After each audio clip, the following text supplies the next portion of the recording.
Sarah Martinez smoothed the fabric of her simple blue dress as she stepped into the Grand Plaza Hotel, her heart thrumming with anticipation.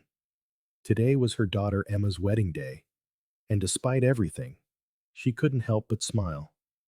The lobby glittered with marble and crystal, exactly the kind of place her future son-in-law's family would choose.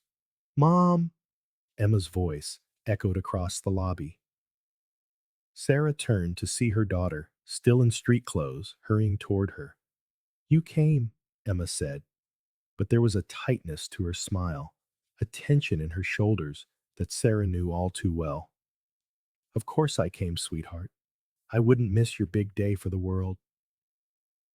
Sarah reached out to hug her daughter, but Emma took a small step back, her eyes darting nervously around the lobby. "Mom, I have to tell you something," Emma began, wringing her hands. "James's family. They made a few changes to the seating chart." Sarah's stomach tightened. She had been expecting something like this ever since Patricia Thompson, James's mother, had taken over the wedding planning. "What kind of changes?" "They've put you at the table in the back," Emma said in a rush, the words tumbling over one another. "Near the kitchen entrance. Patricia said it was because of the photographer's placement." She trailed off, unable to meet her mother's gaze. Before Sarah could respond, a sharp voice cut through their conversation. "Emma, what are you doing down here? We need you in the bridal suite immediately." Patricia Thompson strode across the lobby, her designer heels clicking on the marble floor. Her eyes swept over Sarah with barely veiled contempt. "Oh, you're here." Sarah straightened her spine. "Hello, Patricia. The hotel is beautiful." Patricia's lips stretched into an icy smile. "Yes, well, we wanted everything to be perfect for James and Emma. Speaking of which," she turned to Emma. "Darling, your hair appointment was 10 minutes ago. You don't want to keep everyone waiting." Emma hesitated, looking from her mother to her future mother-in-law. "Mom, I'm sorry about—" "Go on," Sarah said softly. "It's your day. Don't worry about me." As Emma scurried away, Patricia's mask dropped. "Listen," she said, her voice low and cutting. "I know Emma insisted you be here, but let's be clear. You don't fit into our circle. The Thompsons have a certain reputation to uphold." Sarah kept her voice steady. "I'm here for my daughter." "Yes, and you can support her from the back of the room," Patricia retorted. "We don't need your modest circumstances ruining the wedding photos. I'm sure you understand." Patricia's smile was as sharp as broken glass. "Oh, and we've arranged for the staff meals to be served at your table." It seemed appropriate. With that, Patricia turned and glided away, leaving Sarah alone in the middle of the vast lobby. For a moment, she let the full weight of the humiliation wash over her. She thought of the extra shifts she'd pulled at the hospital, working as a nurse to help pay for Emma's education. She remembered the nights spent helping Emma study for her med school entrance exams, proud beyond words when she was accepted. Now, her daughter was marrying into the Thompson family, owners of the largest hospital network in the state. And suddenly, Sarah's decades of hard work meant nothing. She found her way to the reception hall, where the wedding would take place in a few hours. The space was stunning. Crystal chandeliers caught the light. Fresh flowers adorned every table, and a string quartet was setting up in the corner. But as she walked toward the back of the room, Sarah saw it. Her table, tucked partially behind a large pillar, right next to the swinging doors of the kitchen. "Mrs. Martinez?" A young woman in a hotel staff uniform approached her. "I'm Jenny, from Event Services. We were told you'd be sitting here." Sarah nodded, noticing the sympathy in Jenny's eyes. "That's right. Actually," Jenny lowered her voice, glancing around. "I wanted to tell you, all the staff here know who you are. My sister was at County General last year when you pulled that awful 30-hour shift during the crisis. You saved her life." Sarah blinked, surprised.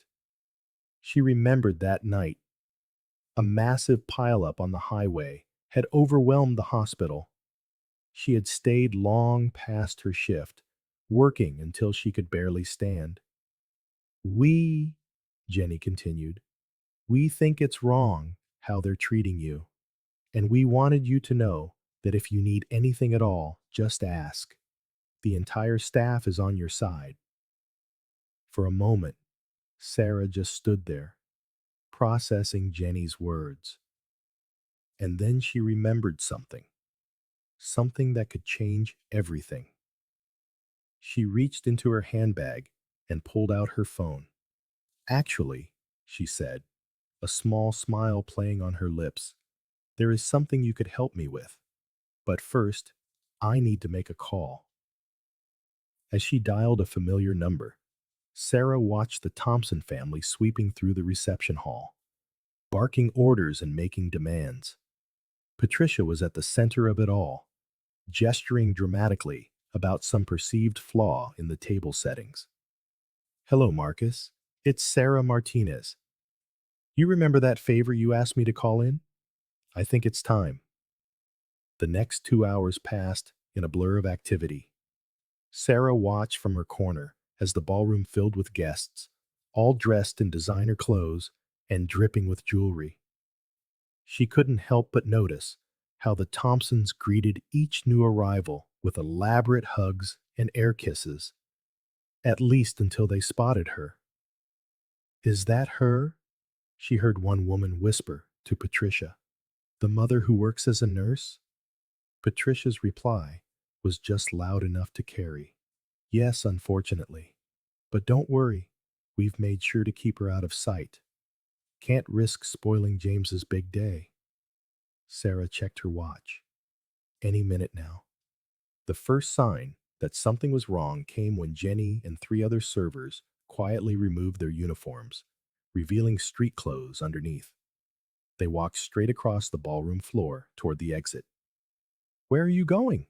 Patricia called out, her voice sharp. "We haven't even served the hors d'oeuvres."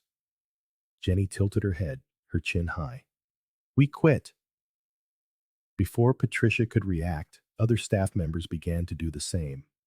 The bartenders packed up their tools, the valets abandoned their posts. Even the wedding coordinator snapped her laptop shut and headed for the door. "What is the meaning of this?" Patricia's face had turned an interesting shade of red. "You can't just leave. We have a contract." "Actually," a deep voice said from the entrance, "they can." Marcus Chen, the CEO of the entire hotel chain, strode into the ballroom. His presence commanded immediate respect, and Sarah had to suppress a smile as she watched Patricia's expression morph from anger to confusion to desperate charm. "Mr. Chen," Patricia scurried over to him, "there must be some mistake. We booked this venue months ago, and now your staff is—" "Following my direct orders," Marcus finished for her, turning to address the room. "Ladies and gentlemen, my apologies, but the Grand Plaza will be unable to host this event today. All staff have been instructed to cease activities immediately." The ballroom erupted into chaos. Guests began to murmur. James's father was shouting about lawyers. And Emma, poor Emma, looked as if she were about to faint. "Mom!" Emma pushed through the crowd to Sarah's side. "What's happening?" Before Sarah could answer, Marcus spotted her and gave her a warm smile. "Sarah, there you are." Patricia's head snapped around so fast, Sarah worried she might get whiplash. You know each other?" "Know each other?" Marcus laughed. "Sarah Martinez saved my daughter's life last year. She diagnosed a rare condition that every other doctor had missed. stayed by her side all night to monitor her personally. He turned to Sarah. I told you then, whatever you need, anytime, I meant it. The pieces of the puzzle began to click into place for the guests. Sarah could see the dawning horror on Patricia's face as she realized her mistake. But more than that, Marcus continued, his voice ringing through the now silent room, Sarah Martinez sits on the board of our hospital group's charitable foundation. She's been instrumental in directing millions of dollars in funding to underserved communities. When she called me and told me how she was being treated at her own daughter's wedding, he shook his head.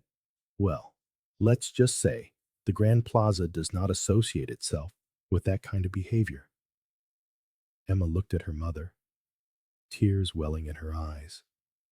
Mom, I had no idea. Why didn't you ever tell me? Sarah squeezed her daughter's hand. Because I wanted you to make your own way, sweetheart. I didn't want my connections to influence your choices. She paused, her gaze sweeping the room. But I also won't let anyone treat us like we are less than. This is ridiculous. Patricia's voice was shrill. You can't cancel our wedding? Do you know how much this cost us? Oh, I'm not canceling it, Sarah said calmly. She nodded to Marcus, who gestured to the staff waiting by the doors. They began to wheel in fresh service carts, and a new set of servers entered the ballroom. I'm taking it over, Sarah continued. The wedding will proceed if Emma and James still want it to, but under new management and with a new seating arrangement. James, who had been watching everything in silence, stepped forward. Mrs. Martinez, I am so sorry. I had no idea my parents were treating you this way. He turned to Emma. And I'm sorry I didn't stand up for you and your mother sooner. Emma looked between her fiancé and her mother, tears now streaming down her cheeks. Mom, I'm sorry too. I should have said something. No more apologies, Sarah said firmly. This is still your day. Let's make it a beautiful one. She turned to the assembled guests. Anyone who wishes to stay and celebrate Emma and James's marriage is welcome, as long as they understand that in here, everyone is equal. Everyone is family. The transformation that followed was remarkable. The Thompson family, thoroughly humiliated, retreated to quiet corners. The other guests, freed from the judgmental and pretentious atmosphere, began to relax. And Emma was glowing with pride as she looked at her mother. When the ceremony began, slightly delayed, but far more authentic than it would have been, Sarah took her seat in the front row. Jenny, who had put her uniform back on, along with the rest of the staff, caught her eye and gave her a wink. Sarah smiled back, thinking how unexpectedly the day had turned out. Sometimes, the best revenge wasn't revenge at all. It was standing up and showing your true worth. But there was still one more surprise to come. As the reception got underway, Sarah watched the transformed atmosphere with quiet satisfaction. The string quartet played softly in the background as guests mingled freely. The social hierarchy of the afternoon all but forgotten. Patricia Thompson was seated at a table near the kitchen doors, the one she had assigned to Sarah, looking utterly defeated. Her husband, Richard, was constantly checking his phone, likely assessing the social damage from the day's events. Sarah almost felt sorry for them. Almost. Mrs. Martinez? James approached her table, looking nervous but determined. Could we speak privately for a moment? Sarah nodded, following her new son-in-law to a quiet corner of the ballroom. James took a deep breath before he spoke. I want you to know, he began, I've made some decisions. I'm leaving my position in my family's hospital administration. Sarah's eyebrows rose in surprise. James, that's not necessary. It is, he insisted. I've been thinking about it for a while. I only went into healthcare administration because it was expected. But, he squared his shoulders, I want to go to medical school. Like Emma. I want to help people directly. Like you do. A warm smile spread across Sarah's face. Emma never told me that. I never told her, James admitted. I was afraid of disappointing my parents. But after seeing you today, handling all of this with such grace and strength, I realized I've been living my life to please the wrong people. Before Sarah could respond, Marcus Chen appeared at her side. Sarah, there's someone who would like to speak with you. He gestured toward the ballroom entrance, where an elegant older woman was waiting. Sarah's heart skipped a beat. She recognized Dr. Catherine Reynolds, the current state health commissioner. Sarah Martinez, Dr. Reynolds said warmly as she approached. I'm so glad I could make it, even if I'm late. Patricia and Richard Thompson, who had been watching from their table, practically scrambled to intercept. Commissioner Reynolds, Patricia gushed. What an unexpected honor. Save it, Patricia, the commissioner cut in coolly. I'm here to speak with Sarah. She turned back to Sarah with a smile. The board meeting is next week, and I wanted to discuss it in person. We've reviewed your proposal for the new community health initiative, and we're not just approving it, we're doubling the funding. The Thompsons' jaws dropped in perfect unison. But there's more, Dr. Reynolds continued. I'm retiring next year, and the governor has asked me for recommendations for my successor. She cast a meaningful glance at Sarah. I'd like to put your name forward, if you're interested. The ballroom fell silent once more, every ear straining to catch the conversation. Sarah felt Emma's hand slide into hers. She hadn't even realized her daughter had come to her side. Mom, Emma whispered, you never told me about any of this. Sarah squeezed her daughter's hand. I have always believed that our work should speak for itself. All those nights I spent working late, I was also building relationships, creating programs, finding ways to help more people. I never sought recognition. I simply wanted to make a difference. And that is precisely why you are perfect for the position, Dr. Reynolds declared firmly. Patricia Thompson looked as though she might faint. Just a nurse? Dr. Reynolds raised an eyebrow. Sarah Martinez has done more for healthcare in this state than your family's entire hospital network. While you were hosting galas and worrying about your social standing, she was saving lives and changing the system from within. James stepped forward. Commissioner Reynolds, I'd like to learn more about the community initiative. I'm planning to apply to medical school and... Medical school? Patricia interrupted, her voice shrill. But you're supposed to take over the family business. No, Mother, James said firmly. I'm going to forge my own path, just as Emma has, just as Mrs. Martinez taught me to. The reception continued late into the evening, but with a far different tone than anyone had imagined.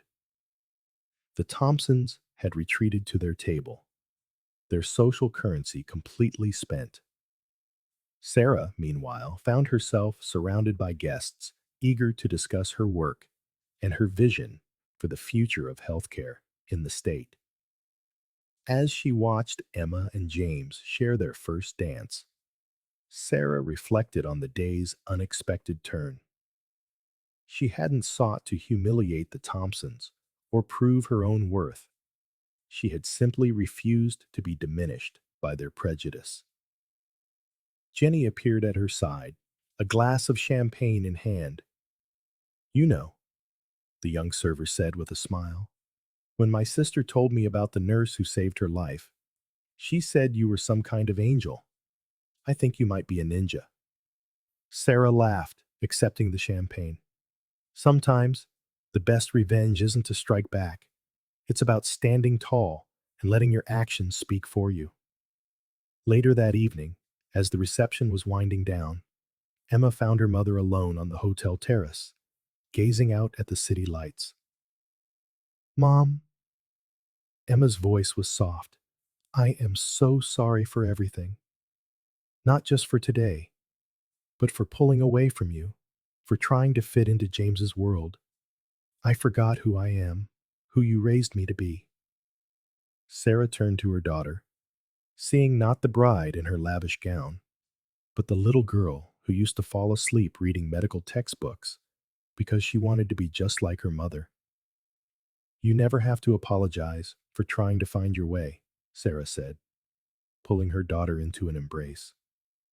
But remember, your worth doesn't lie in who you marry or the family you join. It lies in what you do, how you treat people, and the difference you make in the world. Emma wiped away a tear, careful not to smudge her makeup. I know that now more than ever. She paused, then added with a small smile, Health Commissioner Martinez. Sarah laughed. Let's not get ahead of ourselves. Why not? Emma asked. After today, I'd say anything is possible. They stood there, mother and daughter, looking out over the city together. A deep sense of peace settled over Sarah. The Thompsons had tried to diminish her, not realizing she had built her own standing. A standing forged from respect, dignity, and true accomplishment. The next morning, Sarah's phone buzzed with a message from Marcus. The staff can't stop talking about yesterday. You're a legend at the Grand Plaza. Sarah smiled as she typed her reply. Sometimes, the best revenge is no revenge at all. It's living your truth and letting others learn from it. Putting her phone down, Sarah thought of all the paths that had led her to this moment. Years of hard work, quiet dedication, and unwavering integrity had built a foundation that no amount of social snobbery could shake. The Thompsons had seen just a nurse, failing to realize that every life she had touched, every program she had built, and every relationship she had forged had created a legacy far more valuable than their superficial status. In the end, she didn't need to tear them down.